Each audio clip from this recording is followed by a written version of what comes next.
बिस्मिल्लाहिर्रहमानिर्रहीम। बतौर सदर पाकिस्तान मुस्लिम लीग नून, मैं राना सनाउल्लाह सदर पाकिस्तान मुस्लिम लीग नून पंजाब की गिरफ़्तारी बिला जवाज़ और बग़ैर किसी ठोस इल्ज़ामात के उसकी हम शदीद अल्फाज में मज़म्मत करते हैं। और ये रियासत गर्दी जिसकी सरबराही सिलेक्टेड वज़ीर-ए-आज़म इमरान ख़ान ख़ुद कर रहे हैं और अपोजिशन को दीवार से लगाने के लिए बदतरीन वजह हथकंडे इख्तियार कर रहे हैं, पूरी कौम इसको तमाशे को देख रही है। और ये इक़दाम न सिर्फ काबिले मज़म्मत है, बल्कि मैं इमरान ख़ान और उनकी टीम को बताना चाहता हूँ कि इससे पाकिस्तान मुस्लिम लीग नून के हौसले पस्त नहीं होंगे, बल्कि अल्लाह ताला के फज़ल व करम से इसमें मज़ीद जोश और वलवला आएगा।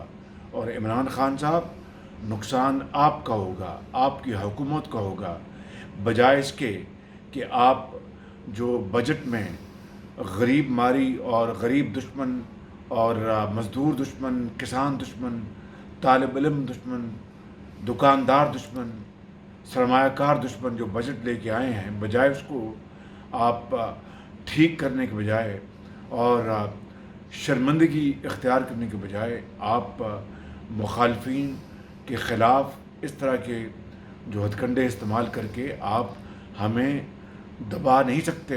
इंशाअल्लाह अल्लाह ताला के फज़ल व करम से हमारी आवाज़ में मज़ीद अल्लाह ताला ताकत पैदा करेगा और हम पूरी क़ुव्वत के साथ हम आपके इन फ़िस्ताई हथकंडों का मुकाबला करेंगे। राना सनाउल्लाह एक जमहूरियत पसंद आदमी हैं। राना सनाउल्लाह ने मेरे साथ पंजाब में 10 साल काम किया है।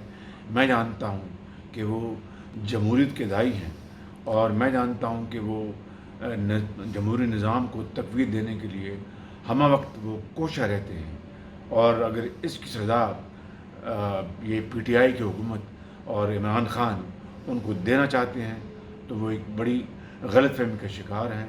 उनको फ़िलफ़ौर अदालत में पेश किया जाए और इल्ज़ामात, यकीनन वो भोंडे इल्ज़ामात हैं, वो कौम के सामने लाए जाएँ। मैं समझता हूँ कि आज ये नैब गर्दी और ये इमरान गर्दी, ये मैं हमेशा कहता था कि PTI और नैब ये आपस में मिले हुए हैं। और एक और सबूत सामने आ गया है कि हमारे सदर पंजाब के उनको गिरफ़्तार किया गया सिर्फ़ और सिर्फ सियासी इंतकाम के लिए। लिहाजा मैं कौम को बताना चाहता हूँ कि मुस्लिम लीग नून बतौर एक अपोजिशन पार्टी के हम बिल्कुल यकसू हैं कि पाकिस्तान की अज़मत और पाकिस्तान के अवाम के मसाइल के हल के लिए हम हर वक्त दिन रात कोशा हैं। लेकिन इमरान ख़ान, PTI की हुकूमत, उसने पाकिस्तान की मईशत का बेड़ा गर्क कर दिया है। और इस नालायकी और इस कंप्लीट फेलियर में जो इनकी मुकम्मल नाकामी हुई है, उससे तवज्जो हटाने के लिए जो कुछ किया जा रहा है वो कौम इसको हज़म नहीं कर सकती और मुस्लिम लीग नून इसको हज़म नहीं करेगी। लिहाजा आप होश की नाखुन लें और इन इक़दामात से परहेज़ करें, वगरना वो वक्त दूर नहीं जब कौम जो है वो आपसे एक एक बात का हिसाब लेगी।